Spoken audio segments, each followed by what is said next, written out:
Yes, Aufbau principle. तो first principle is Aufbau principle. ठीक, तो मैंने कहा ना, अब ये किसके लिए है अबव प्रिंसिपल, पहले मैं सब पूरा डिटेल लिख देता हूँ। It is valid for neutral atoms only. ठीक है, ये केवल न्यूट्रल एटम के लिए, कभी भी इसे आयंस के लिए यूज़ नहीं करते हैं, ध्यान रखना। It is only for neutral atoms, जिस पर कोई चार्ज नहीं होता है उसके लिए। ठीक है,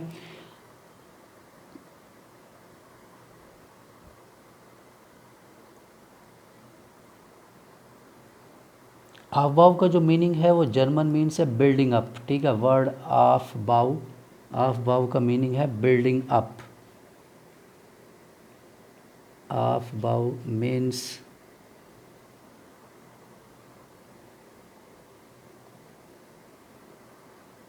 बिल्डिंग अप, यानी कि बनाना। ठीक है, ये होता है बिल्डिंग अप होता है।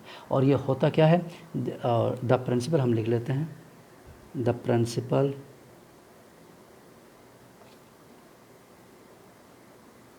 states that electrons are added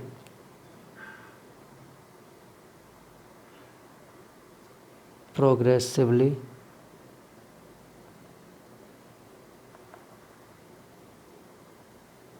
to the various orbitals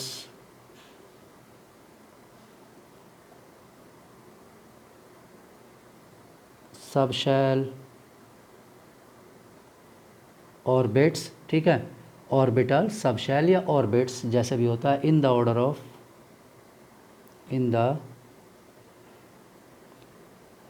order of increasing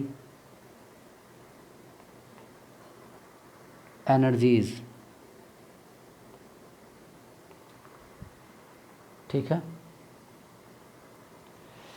clear, progressively to the various orbitals, या जिसमें भी सबशेल या ऑर्बिट में फिलअप होंगे तो इंक्रीजिंग एनर्जीज की फॉर्म में होंगे। यानी कि the electrons first occupy the lowest energy orbital available to them and then enters into higher energy orbitals only after the lower energy orbital are filled. ठीक है, क्लियर, वो कोई भी ऑर्बिटल सबसेल या ऑर्बिट कोई भी वर्ड हो सकता है। द इलेक्ट्रॉन्स, ये थोड़ा सिंपल लैंग्वेज है। ठीक है, वो तो हमने डेफिनेशन के अकॉर्डिंग लिखा जैसे कि है उसमें। ठीक है, कॉम्प्लिकेट थोड़ा सा सिंपल कर लेते हैं। The electrons first occupy the lowest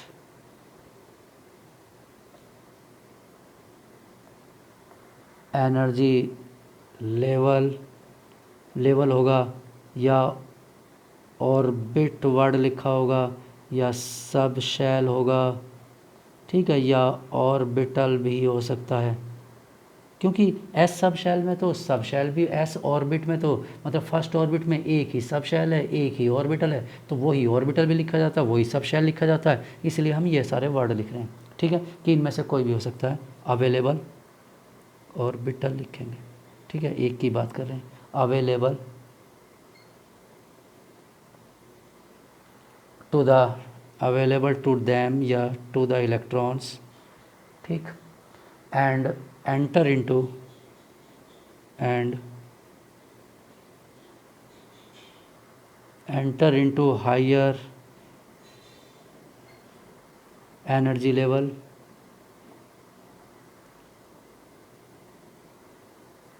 ठीक, ओनली आफ्टर द लोअर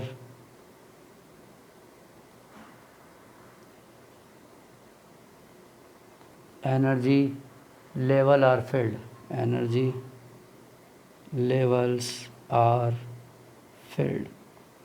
यानी कि जब तक वो लोअर एनर्जी वाला फिलअप नहीं हो जाएगा, इलेक्ट्रॉन हायर एनर्जी में ट्रांसफ़र नहीं होता है। ठीक है। अब हम कैसे डिसाइड करेंगे कि वो लोअर एनर्जी है या हाई एनर्जी सब शेल है या ऑर्बिट है या ऑर्बिटल है, उसकी एनर्जी लेस है या उसकी एनर्जी हाइयर है? उसके लिए क्या गिवन है, 2 रूल गिवन है, ठीक है। Hydrogen like species, hydrogen and H like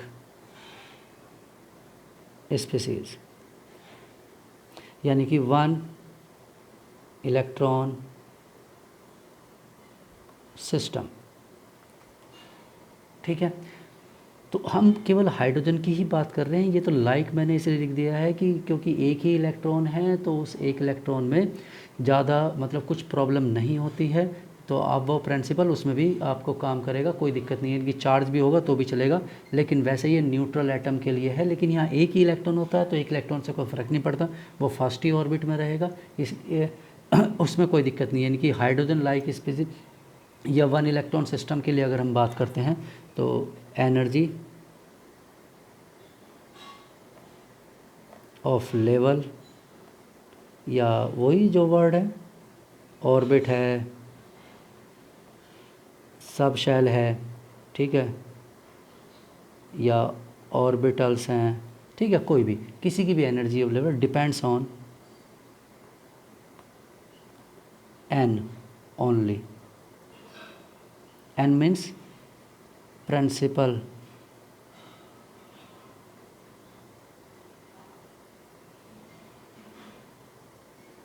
quantum number, principal quantum number, ठीक है। मीन्स जैसे हाइड्रोजन के लिए अगर हम बात करते हैं तो इसमें एक ही इलेक्ट्रॉन है, ठीक है, तो इसका एनर्जी लेवल क्या होगा? मैं इधर से इधर लेफ़्ट टू राइट इंक्रीजिंग लिखता हूँ, 1s 2s equal to 2p, क्योंकि n दोनों का सेम है। उसके बाद 3s equal to 3p equal to 3d, क्योंकि तीनों का n क्या है, सेम है। इसके बाद 4s equal to 4p 4d equal to 4f, ठीक।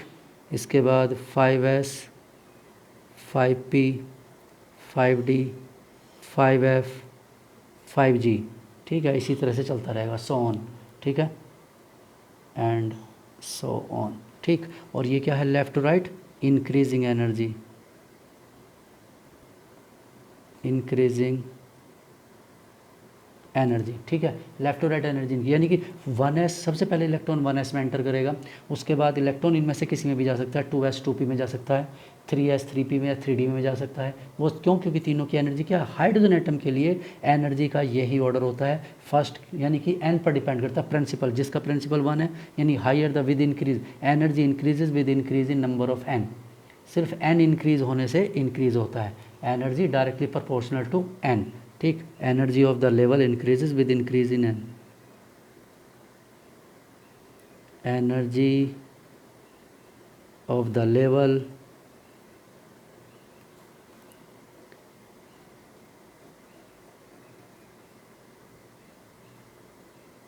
इंक्रीजेज विद n वैल्यू, ठीक है। n यानी प्रिंसिपल क्वांटम नंबर के साथ, जैसे देखो 1 से 2 हो गया तो बढ़ गई, 2 से क्या हो गया 3 बढ़ गई, 3 से 4 हो गया बढ़ गई, 5 6 7 8 इस तरह से चलता रहेगा, ठीक है। लेकिन 2s और इक्वल टू 2p होगा, 2s और 2p में कोई एनर्जी डिफरेंस नहीं होगा, तो ये 4 ऑर्बिटल इक्वल एनर्जी के होंगे, एक s का ऑर्बिटल और 3 p के orbital, 4 orbitals are of equal energy, ठीक। और यहाँ पर कितने, एक ऑर्बिटल, 3 ऑर्बिटल और 6 ऑर्बिटल, वो sorry 5 5 3 8 1 9 9 orbitals are of equal energy, ठीक है। तो इसमें एक ऑर्बिटल है, ठीक, 1 ऑर्बिटल, ठीक है, इसमें, और इसमें कितने हैं, 3 और 1 4 orbitals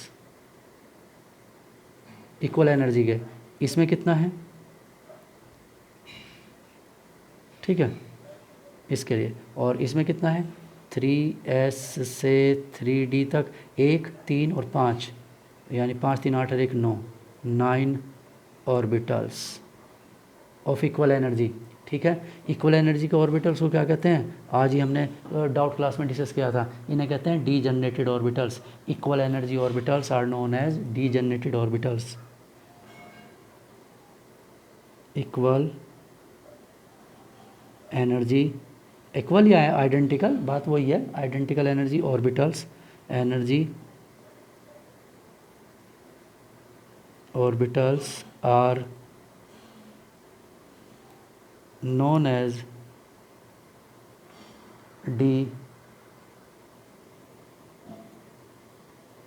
degenerated orbitals।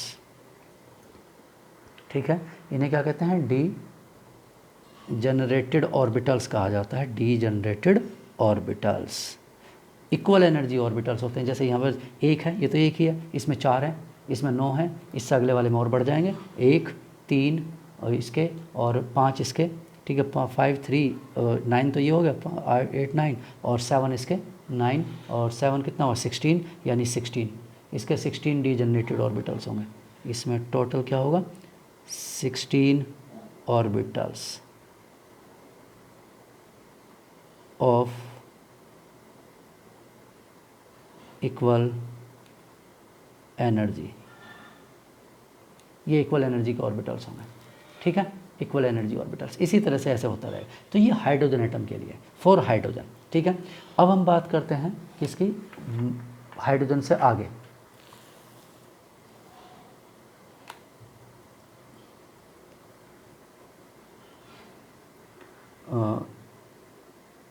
Helium and onwards atoms. ठीक है, हीलियम मतलब मीन्स इसका मतलब क्या हुआ 2 और more than 2 electron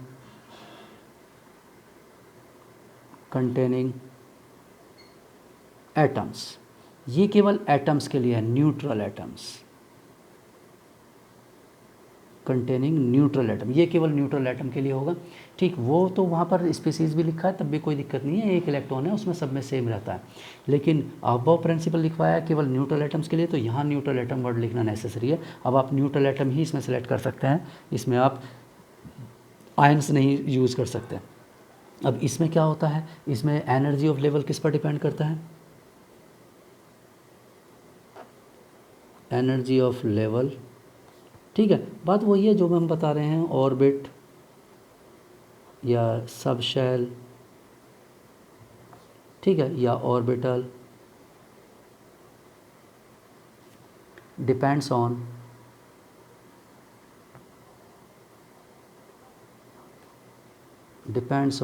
n+l rule. वो केवल n रूल पर, n पर डिपेंड करता है, ये किस पर डिपेंड करता है, n+l रूल पर डिपेंड करता है। ठीक है, n+l रूल।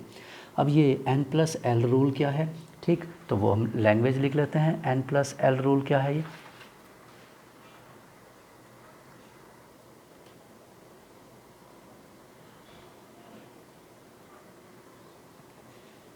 First point. ठीक है, n पहले लिख देता हूँ मैं, n+l रूल, फर्स्ट पॉइंट। ठीक है, with increase in n+l value,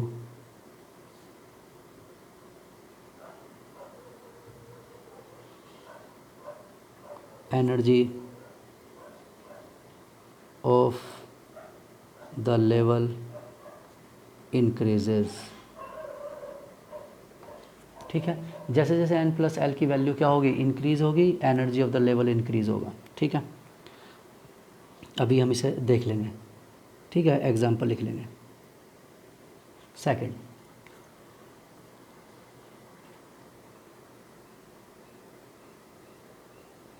if n+l values are identical for 2 or more than 2 energy levels, then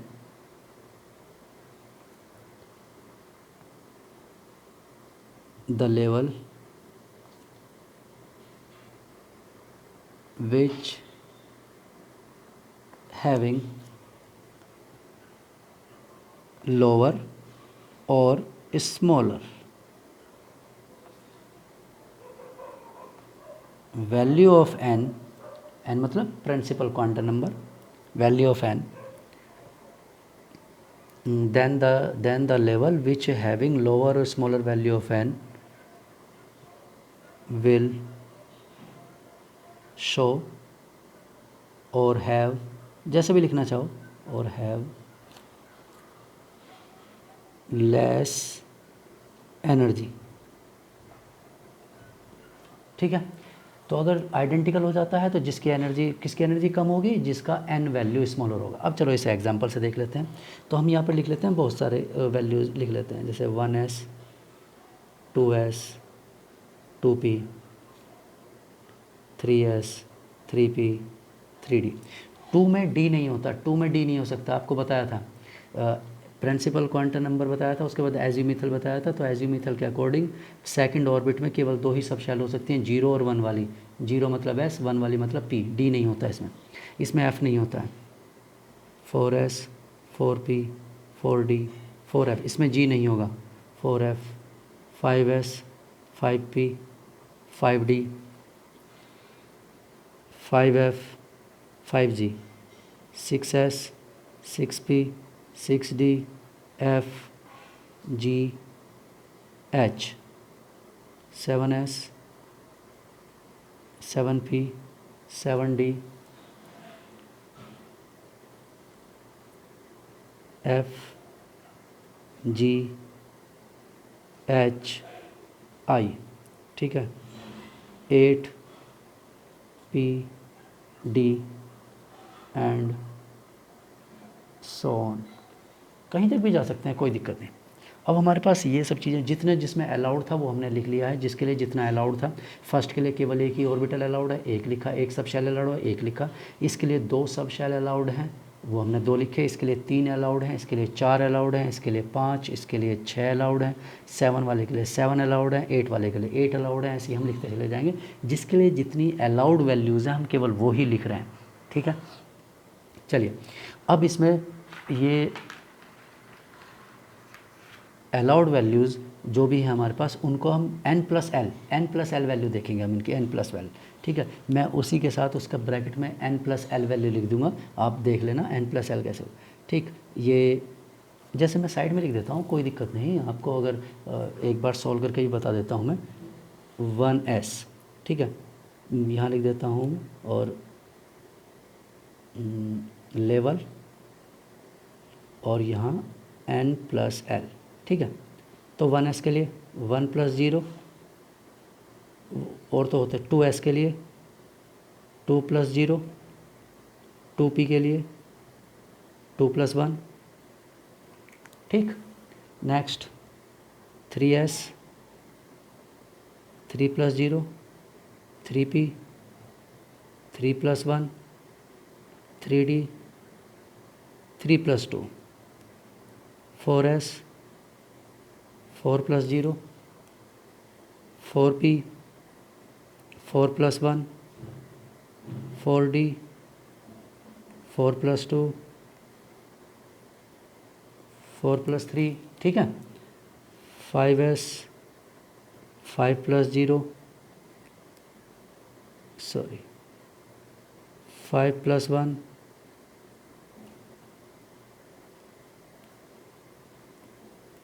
5 + 2, 5 + 3, 5 + 4। ठीक है, इस तरह से। क्लियर, ये हो गया। और की अब ये समझ में आ गया किस तरह से मैं बाकी की वैल्यूज़ यहीं लिख देता हूँ। ठीक है, 5 का हमने लिख लिया, इसकी वैल्यू क्या होगी, यहाँ लिख देता हूँ मैं इसी के ब्रैकेट में। ठीक, अब तो समझ में आ गया ना किसका क्या वैल्यू है। तो अब इसी के साथ में ऊपर लिख देता हूँ मैं सभी की किसकी वैल्यू क्या होगी। ठीक है, 1 2 3 3 4, ठीक, 5 4 5 6 7 5 6 7 8 9, ठीक है, 6 7 8 9 10 11, 7 8 9 10 11 12 13 8 9 10, इसी तरह चलता रहेगा। समझ गए? तो मैंने उसके पास में सबकी n प्लस एल वैल्यू और कैसे सॉल्व करेंगे वो मैंने लिखवा दिया। चलिए, तो अब हम स्टार्ट करते हैं कि किसकी एनर्जी लोअर होगी, किसकी एनर्जी लेस होगी, ठीक है। तो increases energy, E increases from left to right, ठीक है। मैं ऐसे ही लिखूंगा, left to right increasing order में, वैसे साइन भी बना दूंगा, ठीक है, उसमें कोई दिक्कत नहीं। चलिए तो स्टार्ट करते हैं। सबसे पहले 1s, इसके बाद 2s, 2s के बाद अब देखिए 2s के बाद 2p और 3s दोनों का 3 3 वैल्यू है। तो अभी क्या बताया था, जिसका n प्लस एल सेम होता है, रूल पढ़िए, if n plus values are identical for 2 और more than 2 energy levels, then the level which having या the level with lower or smaller value of n, with lower or smaller value of n will show or have less energy, ठीक है। have has लिख लो, has और has, ठीक है, क्योंकि एक ही orbital, तो और हैज़ लेस एनर्जी, ठीक है। तो इसका मतलब ये हुआ कि उसकी एनर्जी कम होगी। तो चलो देख लेते हैं। यहाँ पर देखो दोनों के 3 3 है, इसका 3 3 है, लेकिन इसका प्रिंसिपल क्वांटम नंबर क्या है, n, 2 छोटा है दैन दैट ऑफ 3। इसका मतलब यहाँ पर 2p होगा, 2p के बाद क्या होगा 3s। अब देखो 3s के बाद, 3s के बाद में देखो ये है 4 और ये भी 4, 4s भी है और 3s, दोनों इसकी वैल्यू और इसकी वैल्यू देखो मैच कर रही है, 4 और 4। लेकिन हमें कौन सा लिखना है, क्या बताया था, जिसका प्रिंसिपल क्वांटम नंबर छोटा है, और प्रिंसिपल किसका क्वांटम नंबर छोटा है, 3, 3 इज स्मॉलर। इसका मतलब इसके बाद 3p, 3p के बाद अब क्या होगा 4s, अब 3p के बाद आ जाएगा 4s। अब इसके बाद 4s के बाद अब आप देखेंगे 5, ये 5 है, ये भी 5 है, 2 5 है हमारे पास, एक दो कहीं 3 5 है हमारे पास, एक ये 5 है, एक ये 5 है और एक ये 5 है, 3 5 वैल्यूज़ हैं। तो 5 वैल्यूज जब इक्वल हैं तो हमें क्या करना है, जिसका लोअर है, लोअर वैल्यू क्या है n, इसके लिए 3d, 3d के बाद किसके लिए 4p के लिए, 4p, 4p के बाद में किसके लिए 5s, 5s, ठीक है, इस तरह से। अब 5s, अब 6 वैल्यूज़ देखते हैं, 6 वैल्यू किसके लिए, अब यहाँ पर देख लेते हैं हम 6 वैल्यू ऊपर किस किस के लिए इक्वल है, 6, एक 6 यहाँ पर है, एक 6 यहाँ पर है, ये रहा, एक 6 ये है, एक 6 ये, 2 3, 3 6 है हमारे पास, और तो कोई नहीं है, नहीं 3 6 हैं। तो इनमें से इसका प्रिंसिपल क्वांटम नंबर छोटा है, फिर उसके बाद इसका प्रिंसिपल क्वांटम नंबर है, और फिर उसका प्रिंसिपल क्वांटम नंबर है, यानी 5s के बाद क्या फिल होगा 4d, 4d के बाद क्या फिल होगा 5p, 5 के बाद कौन सा फिल होगा 6s, ये फिल होगा। अब 7 पर आ जाते हैं। 7 देखिए, 7 एक ये है, एक ये 7, एक 2 2 7, 3 7, 4 7, 4 7 हमारे पास हैं। अब 4 7 में से जिस 7 वैल्यू का n छोटा होगा, तो n किसका छोटा है 7 वाला, इसका n छोटा है 4f का, यानी 6s के बाद 4f फिल होगा, 4f के बाद 5d फिल होगा, ठीक है, 5d के बाद क्या फिल होगा 6p फिल होगा, और 6p के बाद किसका नंबर आएगा 7s का नंबर आएगा, ठीक, इस तरह से। अब इसके बाद 8, 8 की बात करते हैं। 8 कहाँ कहाँ है, यहाँ इस लाइन में तो 8 है नहीं, ये रहा, एक 8 और 2 2 8 और 3 8, 3 3 3 3 और एक ये 4 4 8 है। तो we have 4 8 n plus l values, तो 4 8 है, तो हमें इसमें क्या करना है, जिसका n स्मॉलर है उसे सेलेक्ट करना है। तो n किसका स्मॉलर है, 8 वाले में सबसे स्मॉलर इसका है, तो ये हो गया 5f, 5f के बाद 6d, 6d के बाद 7p, और 7p के बाद 8s 8s, इस तरह से इलेक्ट्रॉन्स का एंड सो ऑन। आप चलते चले जाइए इस तरह से और आगे तक आप इसका ड्रॉ कर सकते हैं, उसमें कोई प्रॉब्लम नहीं है। ठीक है, तो जिसकी एनर्जी लोअर है उसमें पहले इलेक्ट्रॉन फिल होगा, और जिसकी एनर्जी हाइयर है उसमें। इसका सिर्फ प्रिंसिपल क्वांटम नंबर से मतलब नहीं है, ये n+l पर डिपेंड करता है, डिपेंड्स ऑन n+l। ठीक है, n+l पर डिपेंड करेगा, इसलिए ध्यान रखना है कि इसका n+l का वैल्यू छोटी है, और अगर मैच करता है, आइडेंटिकल है, तो मैंने ऐसे लिख दिया है। ठीक है, तो इलेक्ट्रॉन और किसकी क्या कैपेसिटी है वो मैंने बताया हुआ है, किस में कितने इलेक्ट्रॉन एग्जिस्ट कर सकते हैं मैक्सिमम, वो लिखा हुआ है। S can have maximum 2 electrons, P can have maximum 6, D can have 10, F can have 14। अब आप ध्यान से देखेंगे कि हम 8th ऑर्बिट तक पहुंच गए, लेकिन G का नंबर नहीं आया। G का नंबर यहाँ पर नहीं आएगा, यानी अभी तक पीरियोडिक टेबल में कोई ऐसा एलिमेंट नहीं है जिसमें G का इन्वॉल्वमेंट है। क्यों? क्योंकि 8th ऑर्बिट तक सारे या इससे पहले ही क्या हो जाते हैं, सारे इलेक्ट्रॉन्स फिलअप हो जाते हैं, इससे पहले ही, मतलब 120 एटॉमिक नंबर, 118 एटॉमिक नंबर, तो 118 एटॉमिक नंबर 7 पीरियड में आ जाता है। 7 पीरियड में आने का मतलब है कि उसमें 7 तक कंप्लीट हो जाएगा। ठीक है, उसमें 8 की रिक्वायरमेंट नहीं होगी। हाँ, कोई नया इमेजनरी बनेगा तो उसमें 8 की रिक्वायरमेंट होगी, तब उसमें इससे आगे जाएंगे तब इसका यूज़ होगा, G का यूज़ होगा, जब 8 से आगे मूव करेंगे। लेकिन अभी तक तो कोई एलिमेंट ऐसा डिस्कवर्ड नहीं है। ठीक है, ये तो ये तरीका होता है इसका, इसकी न्यूमेरिकल सबसे आसान तरीका तो यही है। वैसे बुक्स में या NCERT में क्या बना देते हैं, एक वो बना देते हैं, ठीक, सर्कल जैसा बना देते हैं। कैसा? ये 1s, ठीक है, यहाँ 2s, इससे थोड़ा डिस्टेंस पर, ठीक है, इसके बराबर में 2p लिख देते हैं। फिर यहाँ 3s, 3p, 3d, 4s, 4p, ठीक है, 4d, 4f, ठीक, इस तरह से लिख देते हैं। 5s, 5p, 5d, ठीक है, और 5f, और इसके बाद क्या होगा 5g। वैसे इसकी रिक्वायरमेंट नहीं होगी। ठीक है, मैं कमी स्पेस है इसलिए मैं 6 तक ये बना दूंगा, बस केवल 6s तक, 6s, और यहाँ पर क्या होगा 6p, 6d, 6f, और ऐसे ही 6g, और ये आगे भी चला जाएगा। लेकिन इसकी रिक्वायरमेंट इतनी नहीं होगी, इसी से आपको क्लियर हो जाए। तो यहाँ से क्या करते हैं, स्टार्ट करते हैं ऐसे, और ये एरो की डायरेक्शन ऐसे होगी, ये ऐसे घूमता है।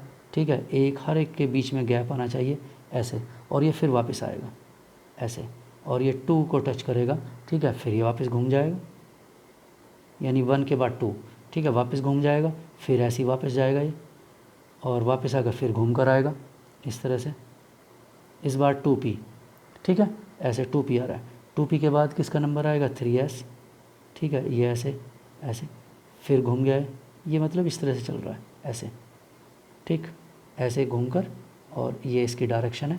ठीक, अब ये फिर घूम जाएगा ऐसे ही, इससे पहले, फिर वापस जाएगा, ठीक, फिर यहाँ पर आएगा 4p, ठीक है, 3p पर आएगा। तो इस तरह से ऐसे ये घूमता रहेगा, ऐसे मूव करता रहेगा, और ये एरो, और इसके बाद कहाँ पर आ रहा है 4s पर, ठीक है, 4s, फिर घूम जाएगा।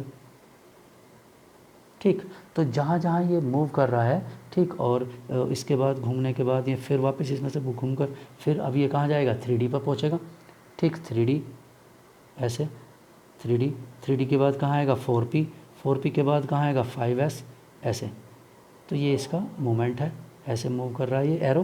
तो ये इमेजनरी एरो बना रहे हैं हम, इमेजनरी, ठीक है, ऐसे, और फिर ये वापस जाएगा, फिर वापस आएगा इस तरह से।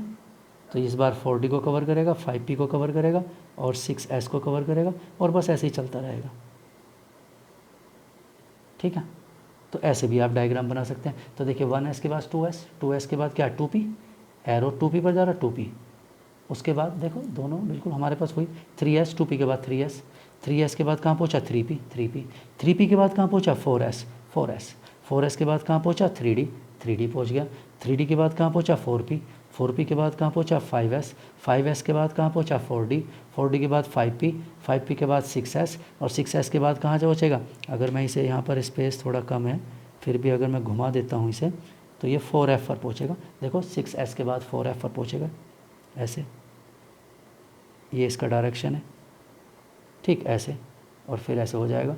इसके बाद 5d, इसके बाद 6p, बस ऐसे ही चलता रहेगा ये कंटिन्यू। स्पेस कम था तो इसलिए मैंने इतना ही ड्रॉ कर दिया। तो आपको ऐसा ड्रॉ करना है तो आप ऐसा ड्रॉ कर लीजिए, इस तरह का, हर एक लाइन के बीच में से वापस जाएगा, हर एक लाइन के बीच से वापस जाएगा, ठीक है, हर एक लाइन के बीच में से, यानी 2 नंबर के बीच से रिटर्न होकर आएगा, जाएगा भी इधर से, मूव भी करेगा और उधर से वापस भी आएगा 2 नंबर के बीच में, ठीक है। तो इस तरह से, तो या फिर आप n+l जैसे मैंने नंबर लिखे हैं सबके नंबर लिख लो और उसके बाद में सीक्वेंस बना लो। तो इसे रटने की ज़रूरत नहीं है, याद हो जाएगा तो बहुत अच्छा है, ये सब नहीं बनाने पड़ेंगे, n+l बार बार नहीं सॉल्व करना पड़ेगा। लेकिन अगर याद नहीं होता है तब भी कोई प्रॉब्लम नहीं है, आप इसे ऐसे n+l इसकी वैल्यू पर सॉल्व कर लीजिए, ठीक।